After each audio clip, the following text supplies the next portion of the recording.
Baby ఏంటివన్నీ? ఇందాక మొబైల్లో 10 steps లో గ్లాస్ స్కిన్ కేర్ రొటీన్ నేను ఒక వీడియో చూసాను. దాంట్లో కావాల్సిన ఐటమ్స్ అన్ని కొనుక్కుందామని వచ్చా. ఇక్కడ కొన్ని ఐటమ్స్ ఉన్నాయి, మిగతా ఆన్లైన్ లో ఆర్డర్ పెట్టి ఇంటికి వచ్చి పిక్చర్. బేబీ ఇవన్నీ అవసరం లేదు, టైం వేస్ట్, ఇవన్నీ వదిలేసి పదను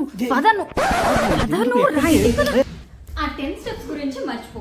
ఇదిగో గ్లాస్ స్కిన్ కోసం ఈ ఒక్క ప్రొడక్ట్ వాడితే చాలు. అది పాండ్స్ బ్రైట్ బ్యూటీ గ్లూటానియాసినమైడ్ సిరప్. అవునా, దీన్ని ఎలా వాడాలి? క్లీన్ ఫేస్ మీద ఫ్యూ డ్రాప్స్ వేసుకుని జెంటల్ గా అప్లై చేసుకోవడమే. కావాలంటే లైట్ వెయిట్ మాయిశ్చరైజర్ కూడా అప్లై చేయొచ్చు. ఇంకా స్కిన్ కేర్ అంటూ గంటలు టైం వేస్ట్ చేయక్కర్లేదు.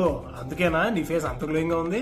కొన్ని వీక్స్ ముందే దీనికి స్విచ్ అయ్యాను. ఇది డార్క్ స్పాట్స్ తగ్గించి స్కిన్ ని ఈవెన్ టోన్ చేస్తుంది, అది కూడా జస్ట్ 7 to 14 days లోనే. అలాగే స్కిన్ కి డీప్ హైడ్రేషన్ ఇచ్చి ఫైన్ లైన్స్ ని తగ్గించి స్కిన్ కి యూత్ఫుల్ గ్లో ఇస్తుంది. నిజంగా దీనికి థ్యాంక్స్ చెప్పుకోవాలి, అతి తక్కువ ప్రైస్ లో ఇంత ఎక్కువ గ్లో ఇస్తుంది. అయితే కాస్ట్లీ కూడా కాదా? పర్పుల్ యాప్ లో మన కూపన్ కోడ్ EKHPONDS45 యూజ్ చేస్తే ఫ్లాట్ 45% ఆఫర్ వస్తుందంటే 150 లోకే ప్రొడక్ట్ వచ్చేస్తుంది. లేదంటే QR కోడ్ స్కాన్ చేసి కూడా పర్చేస్ చేయొచ్చు. Available on purple.com.